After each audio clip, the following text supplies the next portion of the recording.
Hi friends, this is বানি and welcome to my channel. বন্ধুরা, আজকে আমি তোমাদের জন্য একটা দারুণ টপিক নিয়ে এসেছি। আমরা প্রায় কনফিউজড হয়ে যায় কোনো একটা ওয়ার্ড আমরা সেন্টেন্সে ব্যবহার করি একটা সম্পূর্ণ আলাদা অর্থে, আর তার সাথে যখন একটা এ যোগ করি তখন তার অর্থ সম্পূর্ণ বদলে যায়। তো এটাকে আমরা ঠিক কিভাবে বুঝবো, অর্থাৎ কোন ওয়ার্ডটাকে আমরা ঠিক কিভাবে ব্যবহার করব। আজকে আমরা এরকমই কিছু ওয়ার্ড দেখব। যেমন আমরা প্রায় বলে থাকি স্লিপ। স্লিপের ব্যবহার আমরা প্রায় সহজভাবে করে থাকি, কিন্তু তার সাথে যখন এর ব্যবহার করি, দ্যাট মিনস স্লিপকে আমরা সেন্টেন্সে কখন ব্যবহার করি। ওয়েক, অ্যাওয়েক। অ্যাওয়েককে আমরা সেন্টেন্সে কখন ব্যবহার করতে পারি। নিউ, আমরা সবাই জানি নতুনের অর্থে আমরা নিউকে ব্যবহার করে থাকি, কিন্তু আমরা তার সাথে একটা এ যোগ করলে অর্থাৎ নিউকে আমরা সেন্টেন্সে কখন ব্যবহার করব, কোন অর্থে ব্যবহার করব। তো আজকে আমরা এরকমই কিছু ওয়ার্ড দেখব। আমরা দুটো ওয়ার্ডের মধ্যে পার্থক্য বুঝবো। তো আজকের ভিডিওটা কিন্তু খুব ইম্পর্টেন্ট, খুবই ফ্রুটফুল হতে চলেছে। তোমরা প্রত্যেকটা ওয়ার্ডকে খুব মন দিয়ে বোঝার চেষ্টা করো, আর আমার সাথে ভিডিওটা একদম শেষ পর্যন্ত থাকো। যা জানেন নতুন অর্থাৎ প্রথম আমার ভিডিও দেখছো তারা প্লিজ চ্যানেলটাকে সাবস্ক্রাইব করে নিও, তাহলে যখনই আমি ভিডিও আপলোড করবো তোমরা নোটিফিকেশন পেয়ে যাবে। তো আর দেরি না করে চলো শুরু করা যাক আজকের ভিডিও। সবার আগে আমরা দেখবো স্লিপ আর অ্যাসলিপের ব্যবহার। দেখো, স্লিপ এই ওয়ার্ডটাকে আমরা ভার্ব আর নাউন এই দুটো অর্থে ব্যবহার করতে পারি, অর্থাৎ পার্টস অফ স্পিচ, নাউন বা ভার্ব এই দুটো ভাবেই ব্যবহৃত হতে পারে এই ওয়ার্ডটা। সেন্টেন্সে যখন এই ওয়ার্ডটা একটা নাউন হিসেবে ফাংশন করে তখন এর অর্থ হয় ঘুম, আর যখন সেন্টেন্সে এই ওয়ার্ডটা একটা ভার্ব হিসেবে ফাংশন করে তখন তার অর্থ হয় ঘুমানো। সেন্টেন্স দেখো তোমরা আরো ভালো করে বুঝতে পারবে। যদি আমি বলি আমার একটু ঘুম দরকার, I need some sleep. I need some sleep. যদি আমি বলি ঘুমের অভাব স্বাস্থ্যের ক্ষতি করে, lack of sleep affects health. Lack of sleep affects health. এবার আমরা দেখবো স্লিপ অর্থাৎ এই ওয়ার্ডটা একটা ভার্ব হিসেবে সেন্টেন্সে কি করে ফাংশন করে। যদি আমি বলি বাচ্চাটা ঘুমাচ্ছে, the baby is sleeping. The baby is sleeping. দেখো, এখানে একটা কাজ করা বোঝাচ্ছে, আর এখানে এই ওয়ার্ডটা একটা নাউন নয়। যেহেতু সেন্টেন্সটা প্রেজেন্ট কন্টিনিউয়াস টেন্সে রয়েছে সেহেতু আমরা স্লিপের সাথে আইএনজি কে যোগ করলাম। যদি আমি বলি শব্দটার কারণে আমি ঘুমাতে পারিনি, I couldn't sleep because of the noise. I couldn't sleep because of the noise. তো তোমরা বুঝতে পারছো স্লিপের ব্যবহার আমরা সেন্টেন্সে কিভাবে করি। স্লিপকে আমরা নাউন আর ভার্ব দুভাবেই ব্যবহার করে থাকি। এবার আমরা দেখবো অ্যাসলিপের ব্যবহার। অ্যাসলিপ এই ওয়ার্ডটা হলো একটা অ্যাডজেক্টিভ। সেন্টেন্সে না ভার্ব না নাউন কোনোভাবেই ফাংশন করে না। এই ওয়ার্ডটা একটা অ্যাডজেক্টিভ হিসাবে সেন্টেন্সে ফাংশন করে, যার অর্থ হলো একটা স্টেট অর্থাৎ ঘুমন্ত। কেউ ঘুমিয়ে আছে এটাকে বোঝাতে আমরা সেন্টেন্সে অ্যাওয়েককে ব্যবহার করে থাকি। এক্সাম্পল দেখো, যদি আমি বলি বাচ্চাটা ঘুমন্ত বা বাচ্চাটা ঘুমিয়ে আছে, the baby is asleep. The baby is asleep. দেখো, এখানে একটা নিয়ম তোমাদের মানতে হবে। আমরা যখন কোনো অ্যাডজেক্টিভের ব্যবহার করি তারপরে আমরা নাউনের ব্যবহার করে থাকি। দ্যাট মিনস অ্যাডজেক্টিভের কাজ হলো নাউনের আগে বসে নাউনকে ডেসক্রাইব করা, কিন্তু এখানে এই ওয়ার্ডটা নাউনের আগে ব্যবহার হবে না। আমরা কখনোই এই ওয়ার্ডটার পরে নাউনকে ব্যবহার করব না। আমরা সব সময় ভার্বের ঠিক পরে এই ওয়ার্ডটার ব্যবহার সেন্টেন্সে করব, আর তারপরে কোনো নাউন নয়। একটা এক্সাম্পল দেখো, যদি আমি বলি তাকে জাগিও না, সে ঘুমিয়ে আছে, ডোন্ট ওয়েক হার আপ বা don't ওয়েক him up, he is asleep বা শি ইজ অ্যাসলিপ। এবার আমরা দেখবো এর পরের দুটো ওয়ার্ড। এবার আমরা দেখবো ওয়েক আর অ্যাওয়েক এর মধ্যে কি পার্থক্য। প্রায় আমরা কনফিউজড হয়ে যাই। দেখো, ওয়েক এই ওয়ার্ডটার অর্থ হলো জেগে যাওয়া, ঘুম থেকে উঠে যাওয়া। এরকম অর্থে আমরা সেন্টেন্সে ওয়েক এর ব্যবহার করে থাকি। আর ওয়েক এই ওয়ার্ডটা একটা ভার্বের কাজ করে, অর্থাৎ একটা ভার্ব হিসেবে সেন্টেন্সে ফাংশন করে। যদি আমি বলি আমি প্রতিদিন সকালে ভোরবেলা উঠে যাই, ভোরবেলা ঘুম থেকে উঠে যাই, I wake up early every morning. I wake up early every morning. যদি আমি বলি সে আমাকে 6টায় জাগিয়ে দিয়েছিল, she woke me up at 6। She woke me up at 6। যদি আমি বলি সকাল 6টায় জাগিয়ে দিয়েছিল তাহলে আমাদের বলতে হবে she woke me up at 6 in the morning. তো আমার মনে হয় তোমরা বুঝতে পারছো ওয়েককে আমরা সেন্টেন্সে কোন অর্থে ব্যবহার করছি। এবার আমরা দেখবো অ্যাওয়েকের ব্যবহার। অ্যাওয়েক এই ওয়ার্ডটা হলো একটা অ্যাডজেক্টিভ যার অর্থ হলো জেগে থাকা। দেখো, এখানে আমরা অর্থ করছি একটা স্টেট। ঠিক আগে যেরকম তোমরা দেখেছো ঘুমন্ত, তখন আমরা সেন্টেন্সে অ্যাসলিপের ব্যবহার করেছি। ঠিক একইভাবে আমরা এখানে অ্যাওয়েকের ব্যবহার করব যখন আমরা অর্থ করব জেগে থাকা। এক্সাম্পল দেখো, যদি আমি বলি আমি এখন জেগে আছি, I am awake now. I am awake now. সেই সময় সে জেগেছিল। She was awake at that time. She was awake at that time. তো তোমরা বুঝতে পারছো সেন্টেন্সে এই দুটো ওয়ার্ডের মধ্যে কি পার্থক্য, ওয়েক আর অ্যাওয়েক এর মধ্যে কি পার্থক্য। আমার মনে হয় কোনোদিন তোমাদের এই দুটো ওয়ার্ডের মধ্যে পার্থক্যে ভুল হবে না। এবার আমরা দেখবো এর পরের দুটো ওয়ার্ড। আমরা সেন্টেন্সে নিউ আর আনিউ এই দুটো ওয়ার্ডের মধ্যে প্রায় কনফিউজড হয়ে যায়। সেন্টেন্সে এই দুটো ওয়ার্ডের ঠিক কি অর্থ, কোন অর্থে আমরা নিউকে ব্যবহার করি আর কোন অর্থে আমরা আনিউকে ব্যবহার করি। দেখো আমরা সবাই জানি নতুন এই অর্থে আমরা নিউকে ব্যবহার করে থাকি। কোন একটা জিনিস যেটা নতুন সেরকম অর্থে আমরা নিউকে ব্যবহার করি। আর নিউ এই ওয়ার্ডটা হলো একটা অ্যাডজেক্টিভ যেটা নাউনের ঠিক আগে ব্যবহৃত হয়। এক্সাম্পল দেখো, যদি আমি বলি আমি একটা নতুন ফোন কিনেছিলাম, I bought a new phone. I bought a new phone.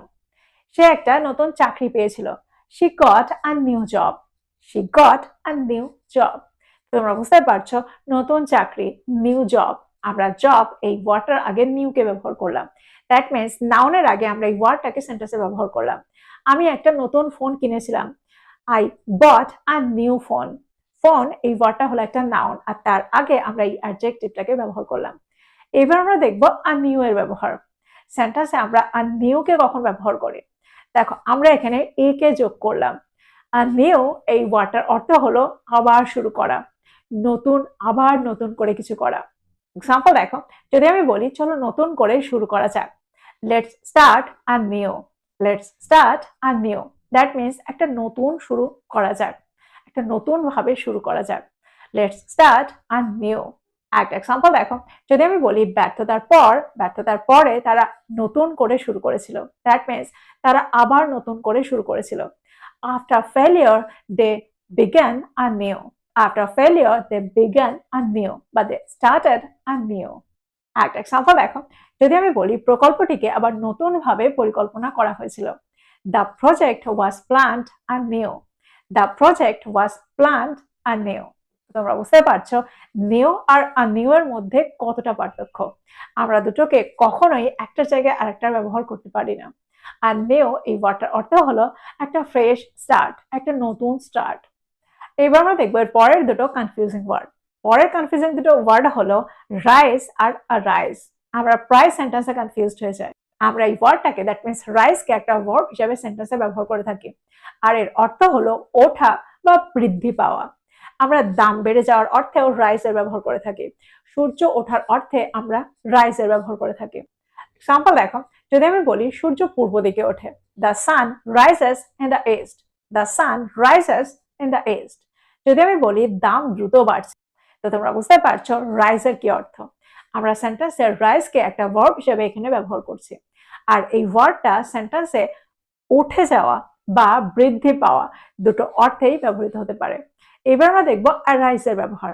সেন্টেন্সে অ্যারাইজকে আমরা ঠিক কিভাবে ব্যবহার করি, কোন অর্থে ব্যবহার করি। দেখো অ্যারাইজ এই ওয়ার্ডটাও একটা ভার্ব। সেন্টেন্সে এই ওয়ার্ডটা একটা ভার্ব হিসেবেই ফাংশন করে যার অর্থ হলো উদ্ভব হওয়া বা সৃষ্টি হওয়া। এরকম অর্থে আমরা সেন্টেন্সে অ্যারাইজের ব্যবহার করে থাকি। আমরা প্রায় বলে থাকি একটা বিপদ হঠাৎ করে উদ্ভব হলো, একটা বিপদ হঠাৎ করে সৃষ্টি হলো। তো এরকম অর্থে আমরা সেন্টেন্সে অ্যারাইজের ব্যবহার করে থাকি। এক্সাম্পল দেখো, যদি আমি বলি একটা সমস্যা সৃষ্টি হয়েছে, a problem has arisen. A problem has arisen. যদি আমি বলি তার মনে সন্দেহের উদ্ভব হয়েছিল, doubts arose in her mind. Doubts arose in her mind. দেখো অ্যারোজ এর ব্যবহার করেছি কারণ সেন্টেন্সটা পাস্ট টেন্সে রয়েছে। তো তোমরা বুঝতে পারছো রাইজ আর অ্যারাইজ এর মধ্যে কি পার্থক্য। এই দুটো সেন্টেন্সকে আমরা ঠিক কোন অর্থে ব্যবহার করতে পারি, কোনটার ব্যবহার আমরা কখন করতে পারি। এবার আমরা দেখবো এর পরের দুটো কনফিউজিং ওয়ার্ড। পরের কনফিউজিং ওয়ার্ড দুটো হলো ওয়েট আর অ্যাওয়েট। আমরা প্রায় কনফিউজড হয়ে যাই। ওয়েট এই ওয়ার্ডটার অর্থ হলো অপেক্ষা করা আর অ্যাওয়েট এই ওয়ার্ডটার অর্থ অনেকটা অপেক্ষা করা। দুটোর মধ্যে কিন্তু পার্থক্য রয়েছে। আমরা ওয়েট এই ওয়ার্ডটাকে একটা ভার্ব হিসেবে সেন্টেন্সে ব্যবহার করে থাকি। সেন্টেন্সে যখন আমরা অর্থ করি কারোর জন্য অপেক্ষা করা, কিছুর জন্য অপেক্ষা করা, তখন আমরা সেন্টেন্সে অপেক্ষা করার অর্থে ওয়েটকে ব্যবহার করে থাকি। ফর এক্সাম্পল, যদি আমি বলি আমি তার জন্য অপেক্ষা করছি, I am waiting for her. I am waiting for her. যদি আমি বলি এখানে অপেক্ষা করো, দয়া করে বা অনুগ্রহ করে এখানে অপেক্ষা করো, please wait here. Please wait here. তো আমার মনে হয় তোমরা বুঝতে পারছো ওয়েটকে আমরা সেন্টেন্সে কিভাবে ব্যবহার করছি। একটা জিনিস তোমরা এখানে দেখো, আমরা কখনো কখনো সেন্টেন্সে ওয়েটের পরে ফরের ব্যবহার করে থাকি। কারোর জন্য অপেক্ষা করার অর্থে আমরা সেন্টেন্সে ওয়েট ফর সামওয়ানের ব্যবহার করে থাকি। Wait for something, wait for সামওয়ানের ব্যবহার আমরা প্রায় হতে দেখি। সেন্টেন্সে আমরা কখনোই ওয়েটের পরে ফরের ব্যবহার করব না। ওয়েট এই ওয়ার্ডটার অর্থ হলো অপেক্ষা করে থাকা। সেন্টেন্সে এই ওয়ার্ডটাও একটা ভার্ব। সেন্টেন্সে যখন আমরা অর্থ করি কোনো কিছু অপেক্ষা করে আছে, তখন আমরা সেন্টেন্সে ওয়েটের ব্যবহার করে থাকি। এক্সাম্পল দেখো, যদি আমি বলি তোমার জন্য একটা চমক অপেক্ষা করে আছে, a surprise awaits you, a surprise awaits you। এখানে আমরা বলবো না a surprise awaits for you, তাহলে কিন্তু সেন্টেন্সটা ভুল হয়ে যাবে। আমরা কখনোই await-এর পরে ফরের ব্যবহার সেন্টেন্সে করি না। আরেকটা এক্সাম্পল দেখো, যদি আমি বলি একটা উজ্জ্বল ভবিষ্যৎ তার জন্য অপেক্ষা করে আছে, a bright future awaits her, a bright future awaits her।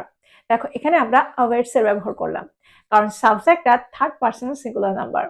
আর সেন্টেন্সে যখন এই ওয়ার্ডটা একটা ভার্ব, তার সাথে আমরা এস কে ব্যবহার করি যখন সাবজেক্টটা থার্ড পারসন সিঙ্গুলার নাম্বার থাকে। আরেকটা এক্সাম্পল দেখো, যদি আমি বলি অনেক চ্যালেঞ্জ আমাদের জন্য অপেক্ষা করে আছে, many challenges await us, many challenges await us। তো তোমরা বুঝতে পারছো সেন্টেন্সে আমরা এই ওয়ার্ডটাকে কিভাবে ব্যবহার করছি, কোন অর্থে ব্যবহার করছি। যখন আমরা অর্থ করব কোনো কিছু অপেক্ষা করে আছে, তখন আমরা সেন্টেন্সে await এর ব্যবহার করব। কারোর জন্য অপেক্ষা করছি, কারোর জন্য অপেক্ষা করছিলাম, এরকম অর্থে আমরা সেন্টেন্সে ওয়েট এর ব্যবহার করে থাকি। তো আমার মনে হয় ওয়েট আর await এর মধ্যে কি পার্থক্য তোমরা বুঝতে পারলে।